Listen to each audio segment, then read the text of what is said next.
বাইরে ভাই, বাংলাদেশের রাসেলস ভাইপার ঢুকে কি কাণ্ড শুরু করলো। ফেসবুকে ঢুকে সার্চ দিলাম রাসেলস ভাইপার সম্পর্কে সচেতন হওয়ার কিছু ভিডিও। না, সার্চ দেওয়ার পরে কি কাণ্ড দেখেন।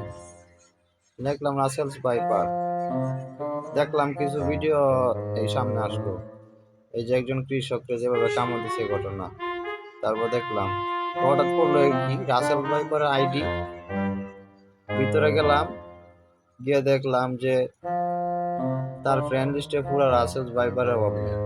ও মায়া দেখেন রাসেলস ভাইপারের আইডির অভাব কি, কি পরিমাণ রাসেলস ভাইপার ফেসবুক অ্যাকাউন্ট খুলে বসে আছে।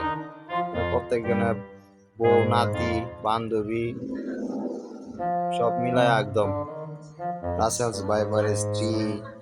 আর আমি রাসেলস ভাইপার বলছি, আইডির অভাব নাই, বুঝছেন এই অবস্থা। তারপরে দেখলাম কিছু রাসেল ভাইপার, ওমা এদিকে পরে দিকে আবার আইডি কার্ড হয়ে গেছে বাংলাদেশি। হ্যাঁ, এটা মাই ক্রাশ। আমি কি রাসেল ভাইপারের ক্রাশ, এটা এই হলো অবস্থা।